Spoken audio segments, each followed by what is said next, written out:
우리 민족에게는 이 날이 역사 중에 가장 기쁘고 경축할 날입니다. 36년간 일제 식민지압제에서 해방된 날이기도 하지만 일본에게 빼앗겼던 나라의 주권을 되찾은 대한민국 정부가 수립된 날이기도 합니다. 그래서 이 강복, 그 강복의 그 의미가 무엇인가 하면 빛을 되찾았다. 그 다음에 나라의 국권을 다시 찾았다는 뜻에서 강복절이라 그렇게 부릅니다. 제가 어저께 그 시기에 참여하고 제가 만사참상체험을 주도했어요. 근데 그 시기에 참석하면서 한번 그런 생각했어요. 만약에 우리 민족에 1945년 8월 15일 강복이 없었다고 한다면 지금 우리 민족이 어떻게 됐을까?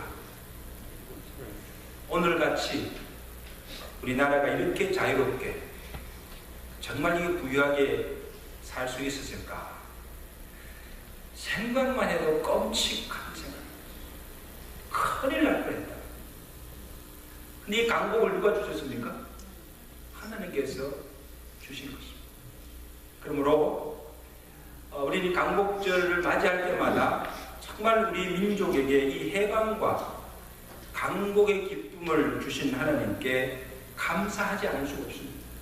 그 하나님께 감사하지 않을 수 없습니다.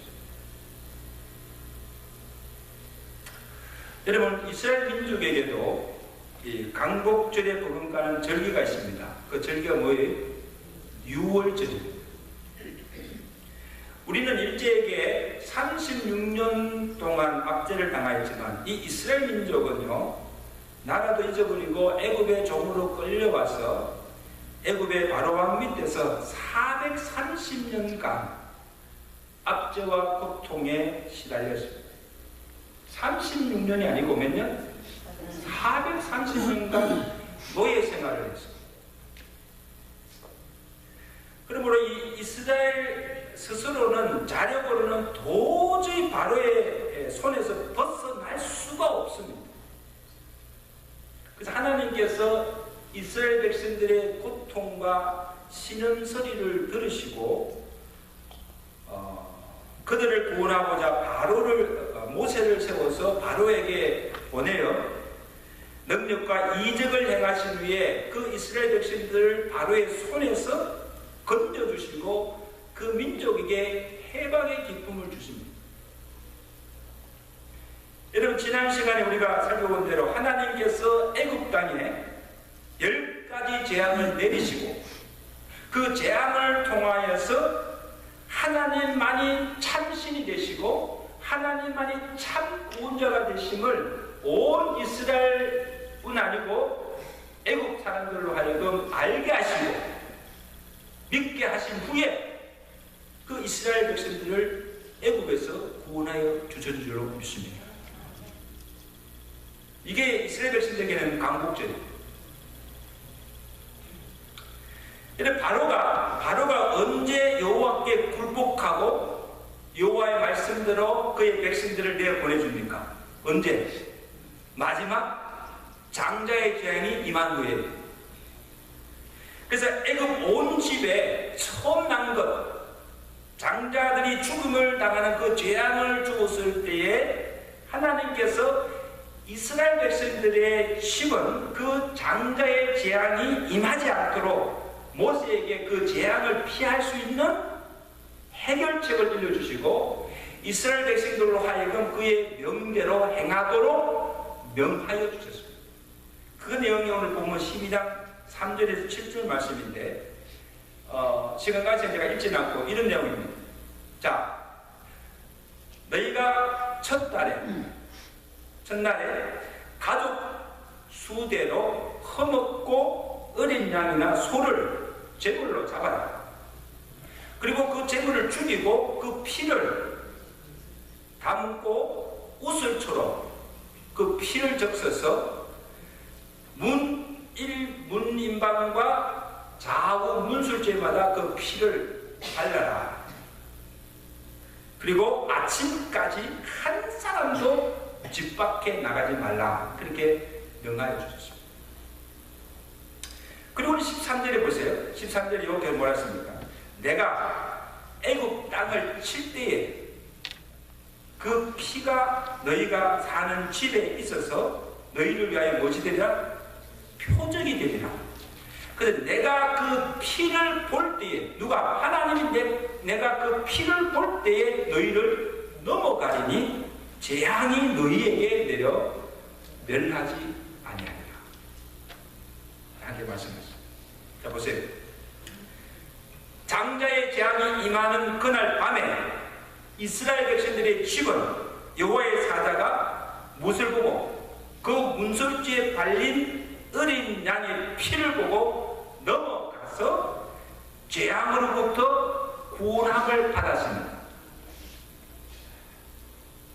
그런 뜻으로 패스오버, 유월절을 영어로 뭡니까? 패스오버, 넘어갔다, 지나갔다, 그런 뜻입니다. 그리고 그날을 영영토록 여호와의 유월절로 기념하며 지키도록 하셨습니다. 여러분, 이 유월절이 이스라엘 백성들의 역사에는 잊지 못할 아주 중요하고 귀중한 사건이면서도 이것이 오늘 신약 시대에 오늘 우리에게는 예수 그리스도를 통한 구원의 예표가 되는 아주 중요한 사건. 유월절이 가지는 영적 의미가 무엇인가 하면, 첫째 의미는 이 유월절의 어린 양이 곧 누구를 가리킵니까? 예수 그리스도를 예표한다. 구약의 복음이에요. 유월절 어린 양의 피가 장자의 죽음의 재앙에서 이스라엘 집의 장자들을 구원하십니다. 생명을 살려주셨습니다. 이와 같이 예수 그리스도께서 유월절 어린 양의 제물로서 죄인들을 대신하여 십자가에 달려 죽으시고 그 십자가에 피를 흘려주심으로 그 피로 말미암아 우리가 구속 제사함을 받고 우리가 죄에서 구원 얻게 될 줄로 믿습니다. 요한복음 1장 29절에 세례 요한이 예수님이 오셔서 자기에게 나오는 것을 보고 그 예수를 가리켜 뭐라고 하십니까? 보라, 세상 죄를 지고 가는 어린 양을 보라. 다시가 보라, 세상 죄를 지고 가는 하나님의 어린 양을 보라. 다시 말하면 땅에 오신 그 예수가 누구신가 하면 하나님께서 이 세상 죄를 구속하시기 위해 보내신 어린 양이라는 것입니다. 어린 양의 대속 제물로 오셨다는 그런 말씀입니다. 베드로전서 1장 18절 19절에는 사도 베드로는 이렇게 간증합니다. 너희가 알거니와 너희 조상에 물려진 헛된 행실에서 대속함을 받은 것은 은이나 금같이 없어질 것으로 된 것이 아니요 오직 허먹고 점없는 어린 양 같은 것의 보배로운 피로 된 것입니다. 할렐루야. 무엇으로? 어린 양 보배에서 같은 그리스도의 보배로운 피로 너희가 구속함을 받았다. 우리 찬송가 265장에 보시면 오늘 이 내용이 나옵니다. 주 십자가를 지심으로 죄인을 구속하셨으니 그 피를 보고 믿는 자는 주님의 진노 면하겠네. 구주의 사랑 크신 은혜 보혈의 능력 의지하세. 심판의 불이 내릴 때에 주님의 진노 면하겠네. 내가 그 피를 유월절 그 양의 피를 볼 때에 내가 널 넘어가리라. 얼마나 은혜스러운 찬양인 거예요. 유월절 어린 양 같은 보배로운 예수 그리스도의 피가 우리를 구속할 뿐만 아니라 하나님의 진노도 하나님의 심판도 명쾌하는 능력이 됨을 찬송하고 있습니다. 예수 그리스도의 피로 인해서 하나님께서 우리 죄를 관통하시고 하나님의 진노의 잔도 하나님의 심판도 명쾌해 주셨다는 사실. 할렐루야. 할렐루야. 기쁘지 않으세요? 어저께 우리 금도교회의 최 목사님처럼 우리가 하나님의 은혜를 잊게 되면 이 반응을 해야 돼요.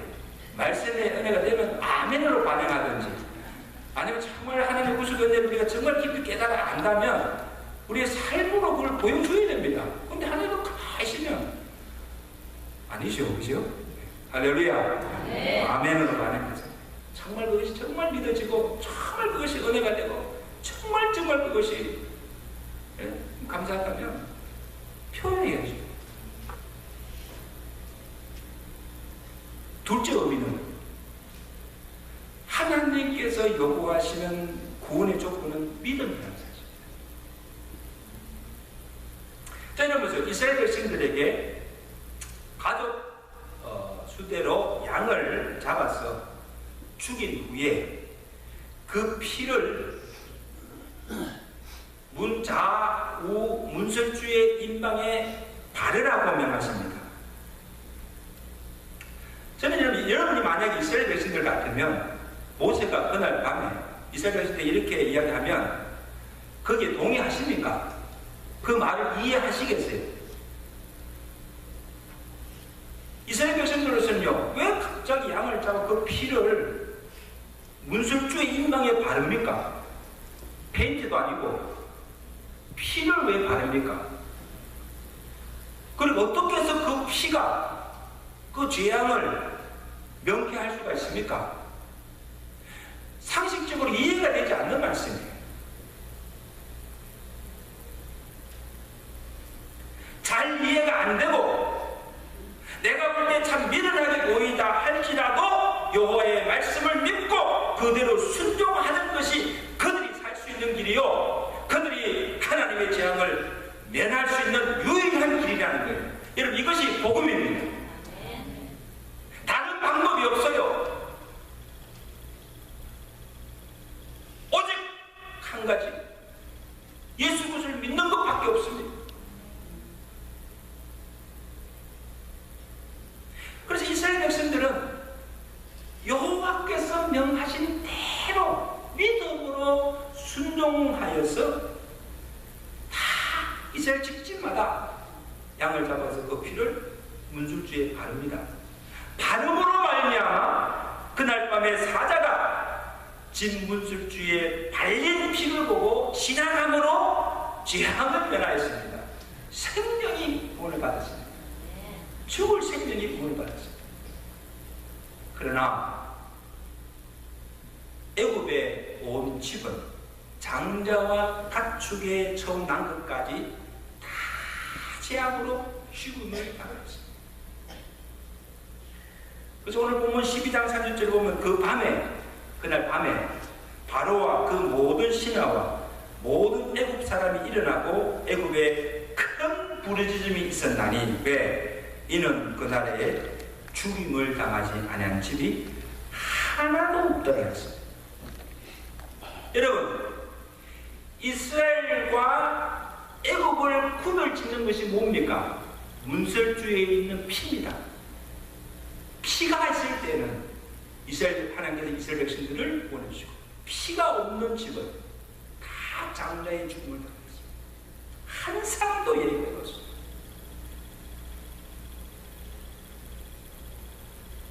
여러분, 하나님이 오늘 우리에게 요구하는 믿음도 복음에 대한 순종이에요. 자, 예수님이 우리 죄를 위해서 십자가에 달려 죽으시고 피를 흘렸습니다. 누구든지 저를 믿는 자마다 다 멸망치 않고 구원을 얻습니다. 여러분, 이게 복음입니다. 이게 십자가의 도입니다. 세상 사람들이 보기에는 이 십자가의 도가 미련하게 보입니다. 특히 유대인들이나 지혜자들에게 십자가는 뭡니까? 저주의 형틀입니다. 어떻게 그 저주의 십자가가 우리를 구원할 수가 있습니까?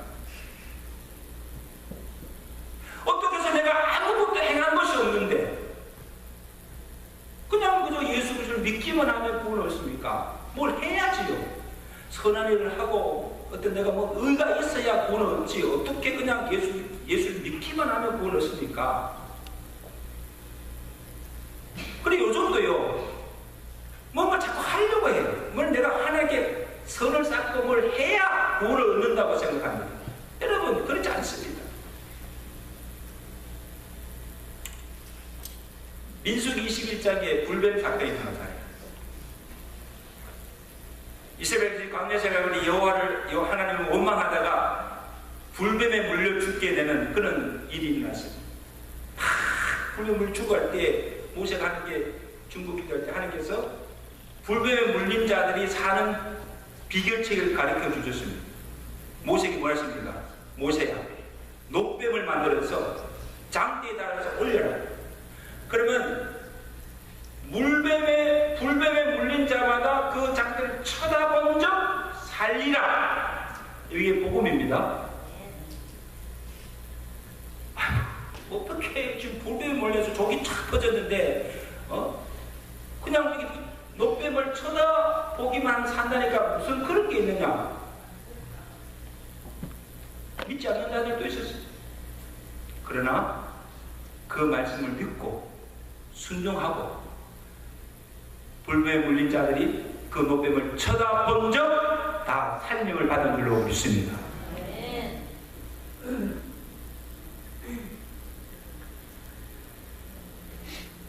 어느 목사님은 이 부분을 이렇게 해석하는 분도 있어요. 피를 문설주에 바르는 그 행위는 공적인 신앙 고백을 의미한다. 그렇게 했습니다. 이게 뭔가 하면, 자 보세요. 이스라엘 집집마다 양을 잡아서 죽이고 그 피를 담아가지고 우슬초를 가지고 그 피를 문설주와 각 임방에 바르는 것을 애국 사람들이 그것을 보았을 때 그 사람들이 이 이스라엘 백성들 어떻게 생각했습니까? They are crazy. 뭔가 머리가 돈 게 아니냐 말이야. 이상하지 않느냐. 왜 피를 저렇게 바르느냐. 비수했을 거예요. 여러분 오늘 세상 사람들에게 전도하면요. 세상 사람들 웃습니다. 그들이 보기에 이 십자가의 도가 미련하게 보여도 오늘 우리가 그 복음을 마음으로 믿고 우리의 입으로 신하고 예수를 그리스도와 주라 고백하고 믿을 때 그 믿음으로 우리는 구원받게 된 줄로 믿습니다. 아멘? 이 믿음. 로마서 10장 9절의 말씀, 사도 바울. 사람이 마음으로 믿어 의에 이르고 입으로 시인하여 구원에 이르느니라. 우리가 그냥 시인하는 마음으로 따라합시다. 사람이 마음으로 믿어 의에 이르고 입으로 시인하여 구원에 이르느니라. 아멘. 여러분 내가 볼 때는요, 이스라엘 중에도 참 말하는 사람이 있어요. 장자의 재앙이 내렸을 때 살 수 있는 처방책을 일러 주었어요. 양을 잡아서 그 피를 문줄지에 발라라. 그러면 너희가 그 재앙에서 그 재앙을 면하게 될 것이다. 다 이야기해 줬어요. 불뱀에 물린 이스라엘 백성들에게도 살 수 있는 방법을 가르쳐 주셨어요. 녹뱀을 쳐다보라. 쳐다보면 산다.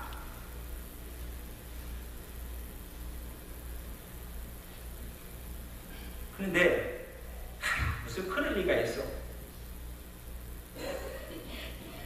말씀 믿지 못하고 끝까지 순종치 아니하고 양의 피를 문술지에 바르지도 아니하고 녹뱀을 쳐다보지 않다가 죽은 자들이 있었을까 없었을까?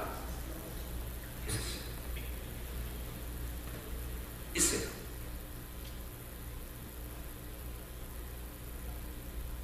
저는 그 사람들 얼마나 참 어리석은 자들. 그냥 말씀대로 순종하면 되는데, 믿으면 되는데, 또한 하나님을 불신하기 때문에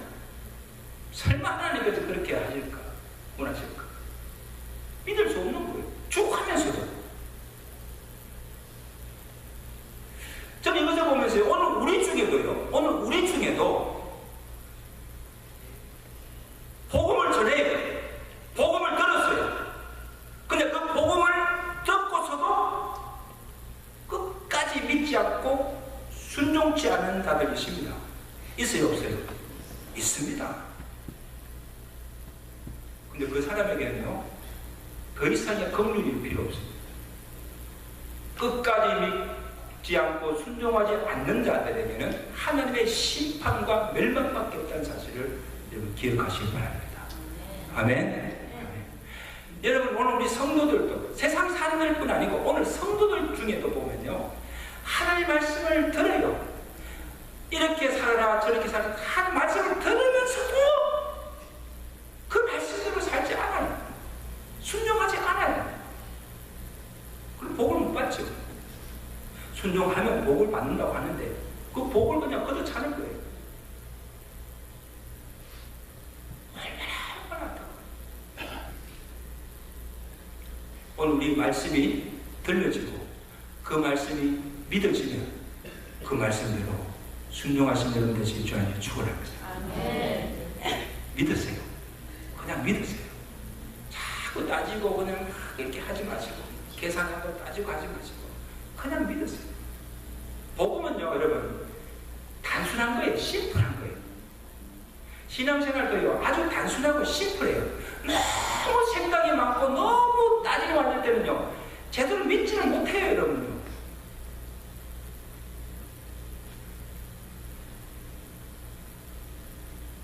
셋째 의미는 구원받은 자로서의 구별되고 거룩한 삶을 살라는 거예요. 자, 유월절 어떻게 지킵니까? 하나님께서 유월절 기간 동안에 먹어야 할 음식을 지정해 주신 것을 봅니다. 우리 8절에 10절 맞아. 예, 8절부터 보시죠. 8절부터 10절 맞아. 시작. 다시 다 찾으세요. 읽으라 하셔서 좀 읽으세요. 자, 시작.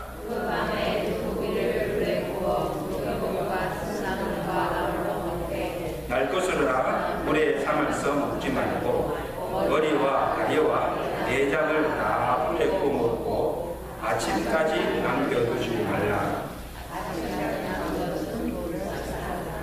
자, 보세요. 그냥 아무 음식 먹으라 하지 않고 6월절 동안에 먹을 수 있는 음식이 세 가지. 뭐예요? 고기와 무교병과 쓴나물입니다. 여러분, 그 음식에도 의미가 있어요. 왜 그것을 먹으라고 하셨는가? 첫째, 제물로 잡은 어린 양의 고기를 가족들이 식탁에 앉아서 구워서 먹으라. 삶아서 먹지도 말고 볶아서도 먹지도 말고 불에 태워서 먹으라. 스폴처 목사님은 이 고기가 무엇을 상징하는가? 우리 그리스도인들에게는 영적으로 예수 그리스도의 몸을 상징한다. 이렇게 봤습니다. 6월절 저녁에 어린 양의 고기를 먹는 것이 무엇과 같은가? 주님께서 마지막 6월절 저녁에 제자들에게 성만찬을 베푸시고 떡과 잔을 떼어주시면서 먹게 하셨습니다. 떡을 주시면서 이것은 너희를 위해 찢긴 내 몸이니 이것을 받아 먹으라. 뭘 먹으라? 6월절을 지키던 이스라엘 백성들이 자기들을 대신해서 죽은 어린 양의 고기를 먹었던 것처럼 오늘 구원받은 성도들은 우리를 대신하여서 죽으신 주님의 몸인 떡을 받아 먹음으로 주님과 한 몸이 되고 주님과 연합하게 되는 것입니다. 그래서 내가 주를 위해서 죽어도 주를 위해서 죽고 살아도 주를 위해서 살게 되는 것입니다. 왜? 우리는 주님과 한 몸이기 때문에.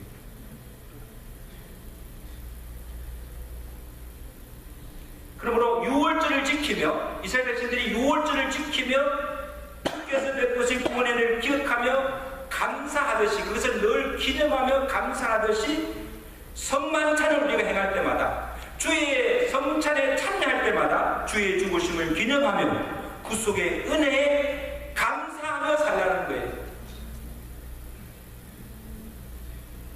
이것이 고기를 먹는 의미가 그 속에 있다는 거죠.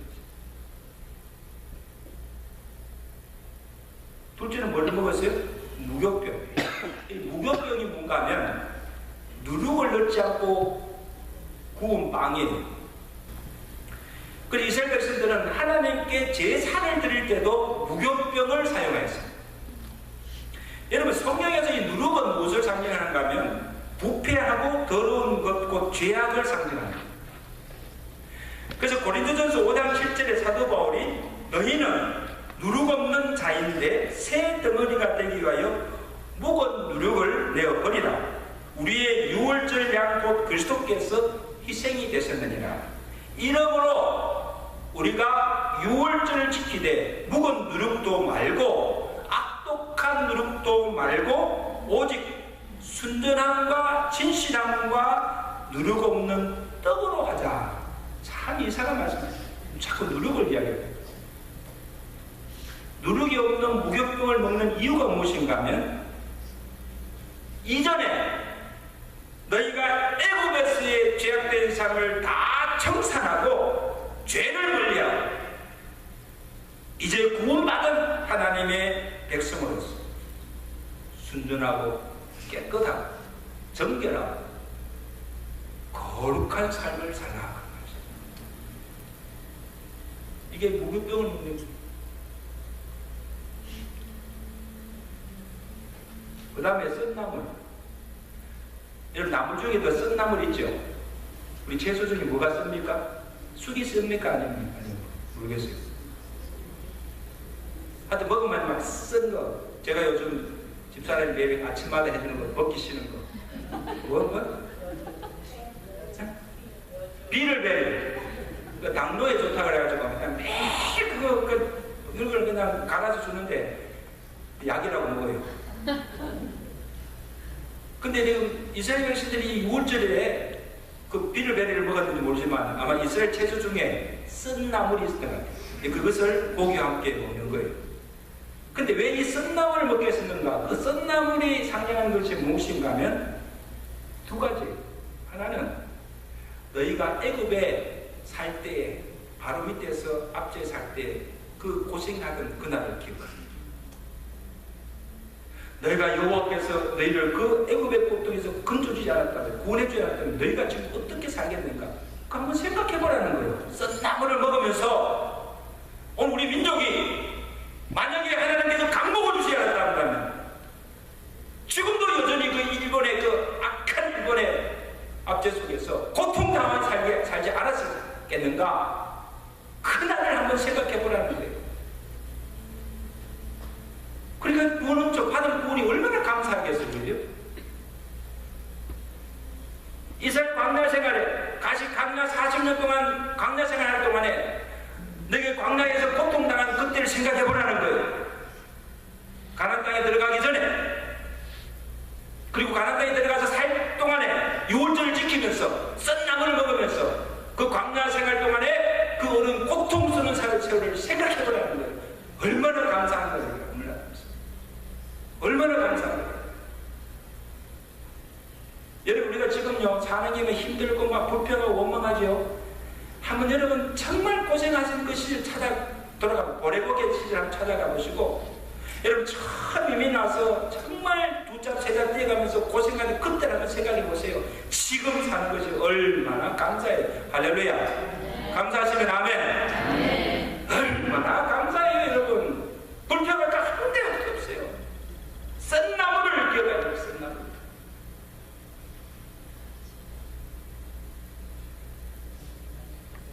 저는 얼마나 감사한지 몰라요. 그리고 또 하나의 의미는 뭔가 하면 너희가 이제는 하나님의 거룩한 백성으로서 이 땅에 살아갈 때에 삶의 고난이 따른다는 것을 예표로 보여준 것입니다. 고난이 없는 신앙생활이 없다는 거예요. 예수를 믿을수록 더 잘 믿으면 믿을수록 핍박과 환난과 시험은 따라온다는 거예요. 그게 썬나물입니다. 여러분, 이제 내가 예수 믿게 됐으니까 이제 내게는 사는 아니에요. 여러분. 더 많은 시험과 더 많은 핍박이 따른다는 거예요. 이게 그리스도의 삶이라는 거죠. 믿으시면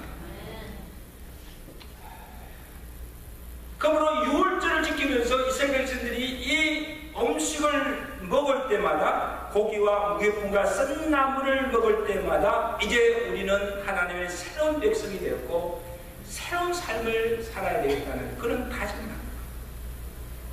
구원받은 백성으로서 우리가 어떻게 살아가야 할 것인가, 삶의 원리를 이 음식을 통해서 우리에게 가르쳐 주셨다는 거죠. 할렐루야. 그리고 11절에 보시면, 그리고 이 음식을 먹을 때도 정한 규례가 있습니다. 그냥 아무렇게 먹지 않게 하시고, 우리 11절 말씀 한번 보시죠. 11절 말씀 나가셨습니다. 시작. 허리에 띠를 들고 버릇신을 신고 손에 지팡이를 잡고 급히 지켜라. 이것이 여호와의 유월절이니라. 지금 힘들이 다 오신 것 같은데, 우리 사모님하고 그 권사님이 맛있는 샌드위치를 만들어놨는데 그거 먹으려면 힘을 내세요. 오케이? 다시 한번 읽어보시죠. 시작. 너희는 그것을 이렇게 먹을지니 허리에 띠를 띠고 발에 신을 신고 손에 지팡이를 잡고 거기 먹거라. 이것이 여호와의 유월절이니라. 저는 참 이상하잖아요. 그냥 음식을 식탁에 채워놓고 그냥 가족들이 편안히 앉아서 먹게 하지 않고 지금 먹는 모습이 어떻습니까? 허리에 뭘 띠고 띠를 띠고 신발을 신고 그 다음에 손에 뭐예요? 젓가락이 아니고 지팡이를 잡고 그 다음에 어떻게 그냥 편안히 먹지 말고 급히 먹으라는 거예요. 왜 그렇게 하셨을까? 이런 지금 이 모습이 어떤 모습이에요? 당장이라도 혼쭐이 나면 나아갈 만반의 준비를 갖춘 자세. 군인들이 완전 무장하고 그 다음에 지휘관의 명령이 떨어지자마자 전쟁에 나갈 준비 태세를 하고 있는 모습. 여러분, 이것이 오늘 이 세상을 살아가는 성도의 모습이라는 거예요. 이 땅은 우리 백성들이 영원히 갈 거처가 아니라는 것입니다. 장막터에 불과하다는 것입니다. 우리는 나그네 인생입니다. 우리가 가야 할 본향은 하늘에 있다는 거예요.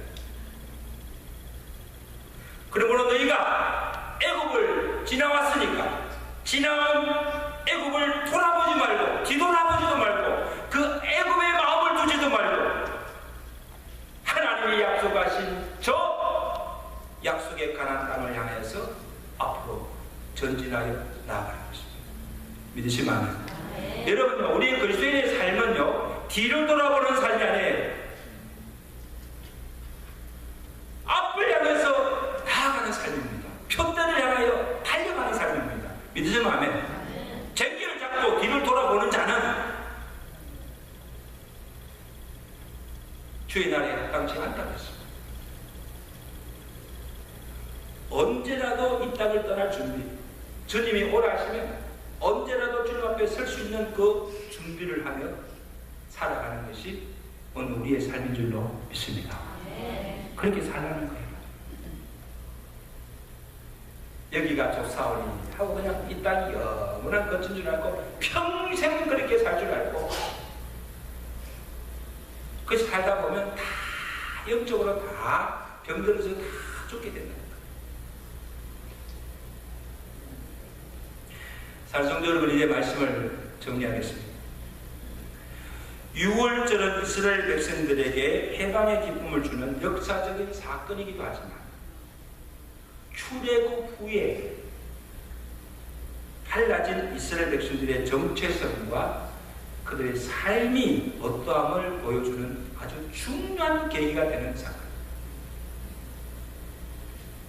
그럼 우리 유월절을 시작으로 이스라엘의 달력이 달라집니다.